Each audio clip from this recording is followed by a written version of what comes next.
I used to believe that trust was a quiet foundation of love, the kind you don't question, the kind you don't have to inspect under a microscope.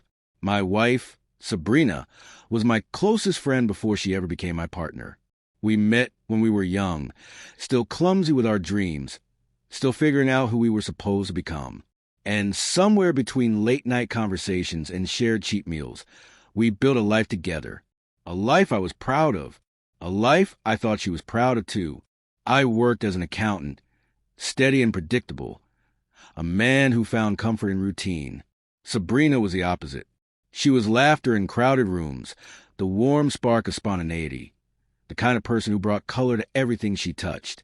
I admired that about her. Maybe I admired it too much. I used to think we balanced each other. Now I realize that differences can also create distance if they grow unchecked. Over time, something changed. It wasn't loud or sudden. It was slow, quiet, like a room dimming without anyone touching the lights.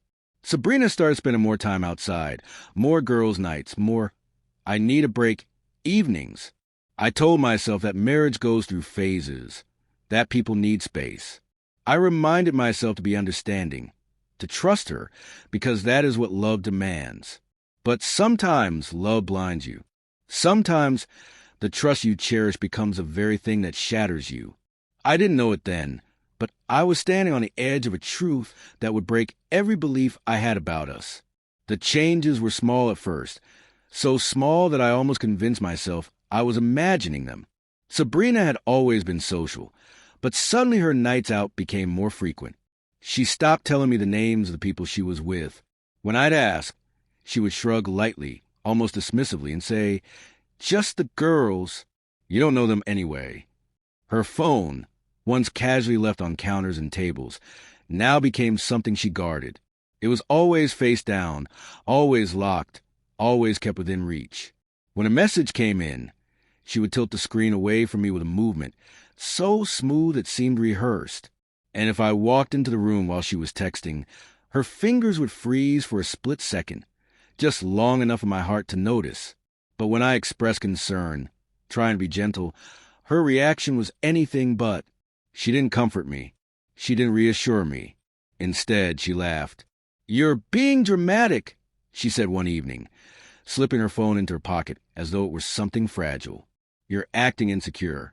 "I'm just living my life." That word, insecure, cut deeper than I expected. I had never been a jealous man. I never felt the need to track her or question her intentions. I believed trust meant allowing the person you love to move freely in the world. But suddenly, that trust felt like a weakness, like something she could twist. The distance didn't just show in her actions. It showed in her silences. She stopped asking how my day was, stopped laughing at my jokes, stopped reaching for me at night.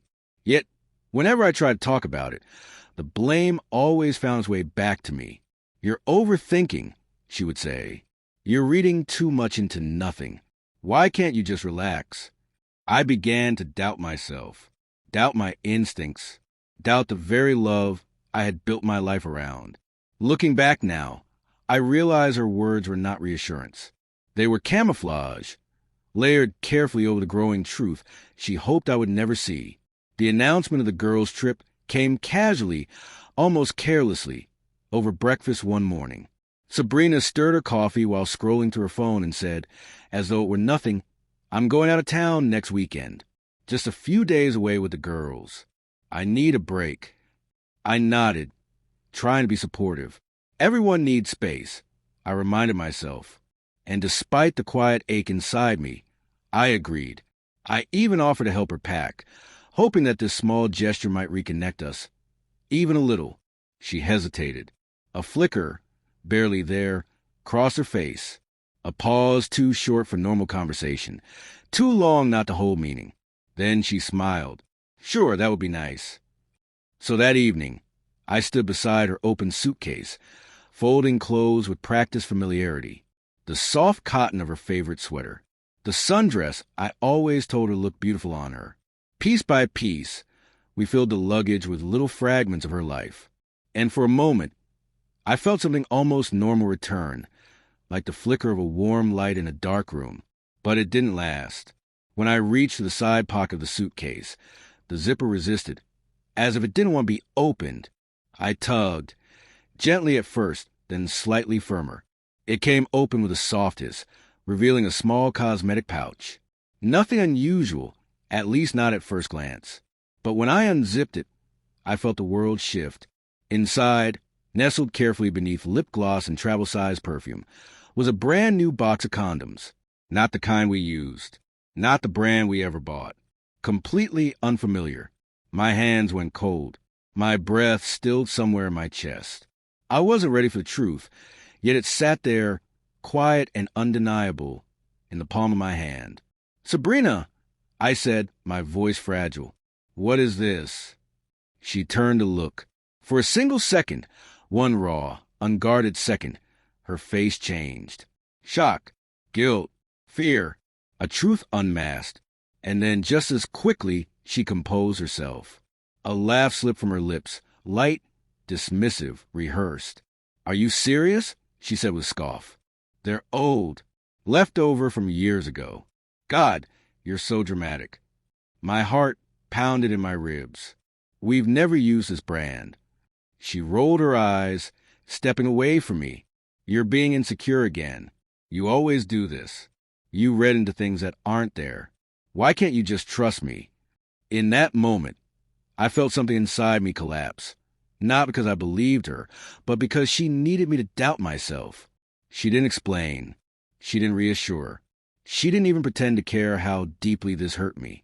Instead, she turned the blame on me, made my pain seem foolish, laughed like I was the problem. And I stood there, holding a truth I wasn't yet ready to speak, realizing that the woman before me was no longer the woman I married. The morning of the trip arrived quietly.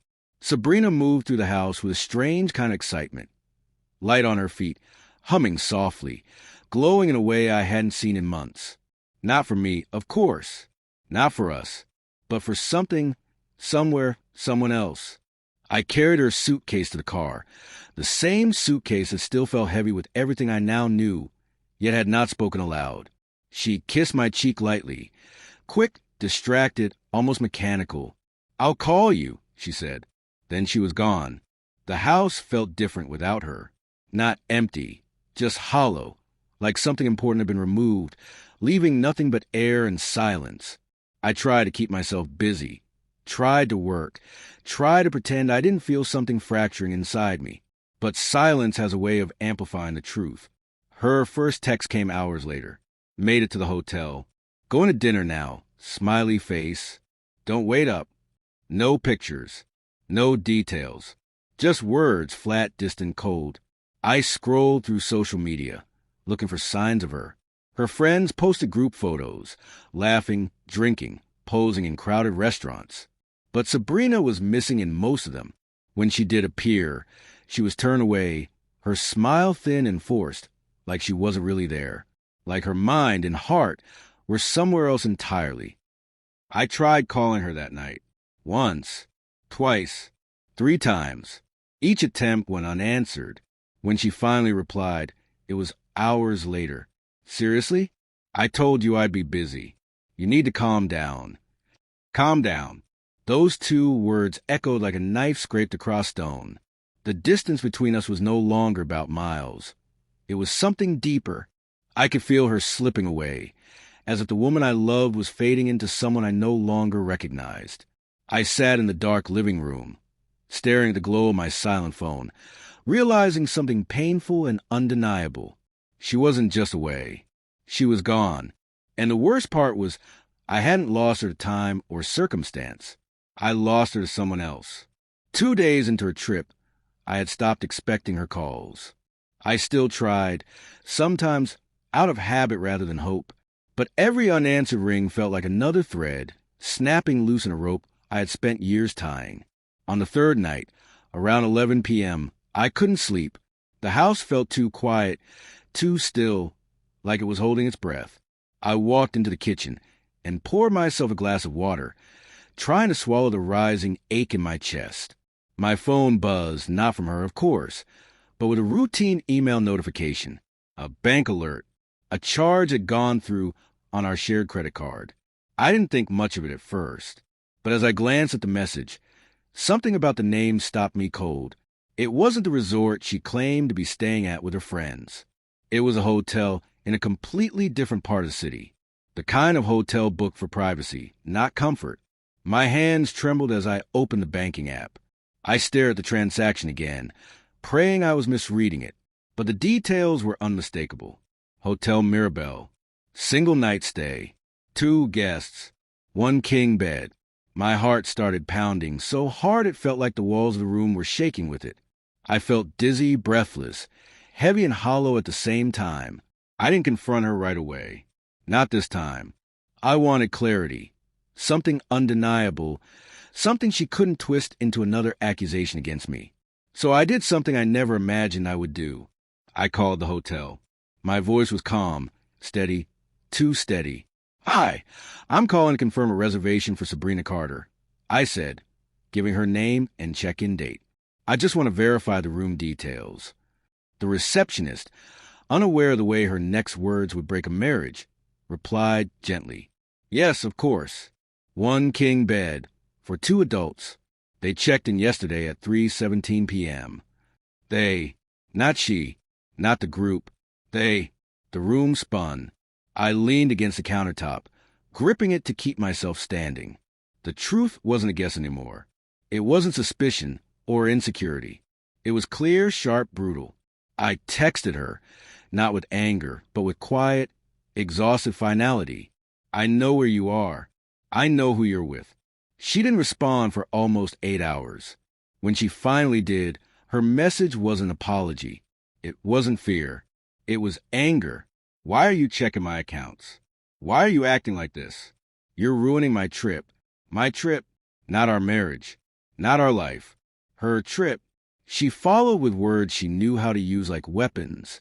"This is exactly why I needed space. You suffocate everything. You're obsessed. This is your fault." Even then, she didn't deny it. She simply turned the blame toward me, as though I'd forced her into someone else's arms, as though my pain was unreasonable, as though my heartbreak was an inconvenience. And standing in the quiet of our kitchen, I finally understood the truth. I had already lost her. Not today, not yesterday, but the moment she decided that lying me felt easier than loving me. When Sabrina returned, the house no longer felt like ours. It felt like a battlefield after the smoke has cleared. Quiet, heavy, full of things that can never be repaired. The front door opened softly, and she stepped inside, dragging her suitcase behind her. She looked different. Not guilty, not ashamed, just tired, almost irritated, as though returning home was an inconvenience she hadn't planned for. "Hey," she said, like nothing had happened, like she hadn't shattered the life we built. I stood in the living room, waiting. I didn't yell. I didn't tremble. I didn't collapse, though every part of me was breaking inside. I simply looked at her. "Did you have a good trip?" I asked. She stiffened, just slightly, but enough. She dropped her bag, crossed her arms, and exhaled sharply. "Are we really doing this?" "There's nothing to do," I said quietly. "I know."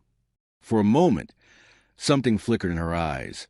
Fear or regret or simply annoyance at losing control. She didn't confess. She didn't rush to explain.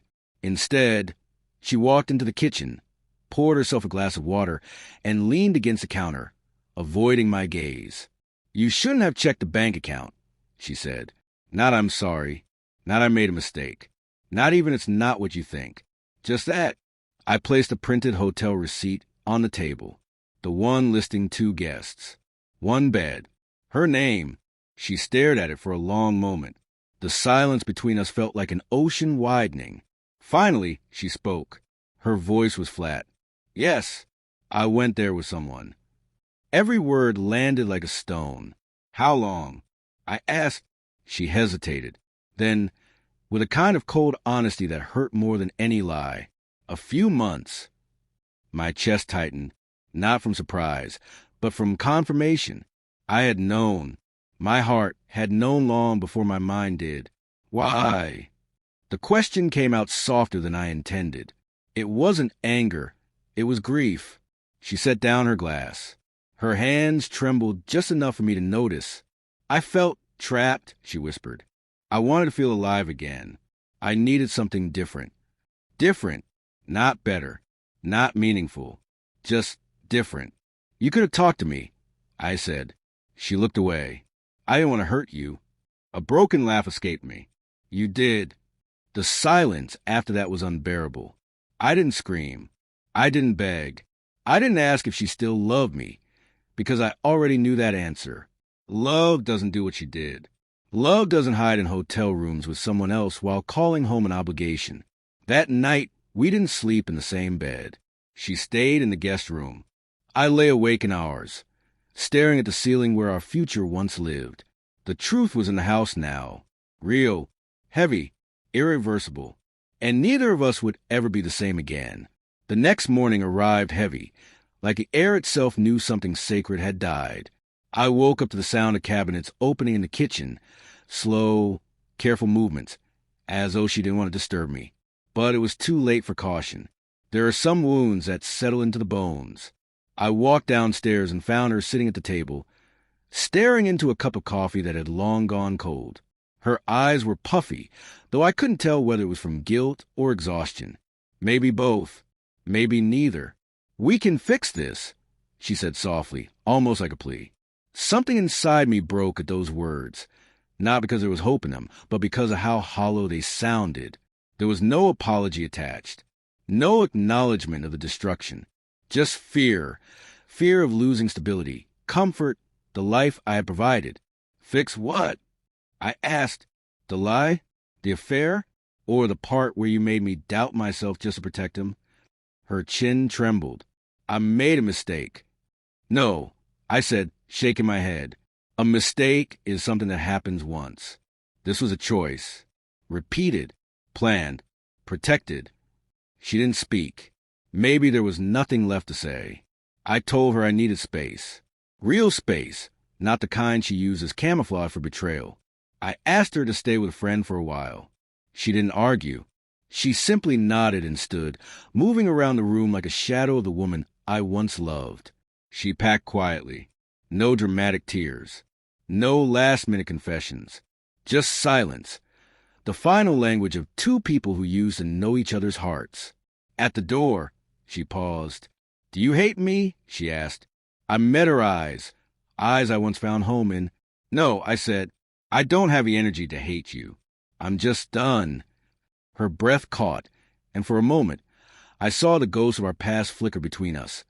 Laughter, nights tangled in warmth, plans whispered against pillows. But ghosts can't save the living. She stepped out.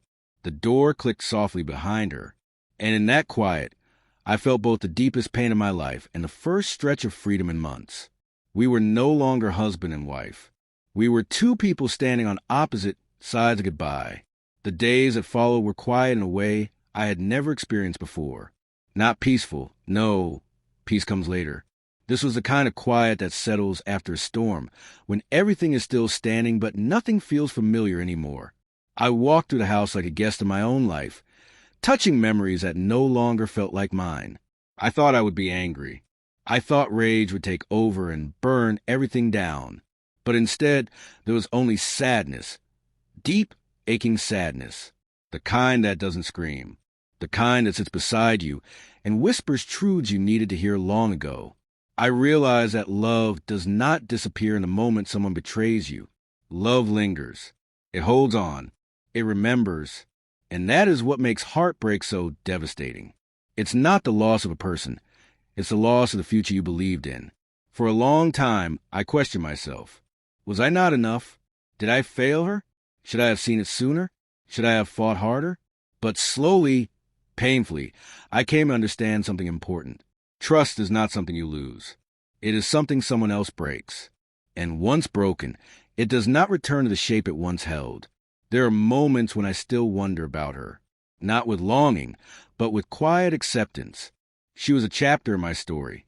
A beautiful one in the beginning, a painful one in the end, but not the entire book. I learned that loving someone should not require you to abandon yourself. I learned that silence is sometimes more truthful than words. I learned that the heart, even when shattered, keeps beating. It knows how to heal if you let it. I go for walks now. I cook meals for one. I'm learning how to enjoy my own company, something I had forgotten how to do. The house feels lighter. My chest, too. The air no longer holds the weight of something unspoken. And sometimes when I think back to that moment, the suitcase, the laughter, the accusation of insecurity, I no longer feel broken. I feel sure. Sure of what I deserve. Sure of what I will not tolerate again. Sure of who I am. I wasn't insecure. I was right. And now I am free.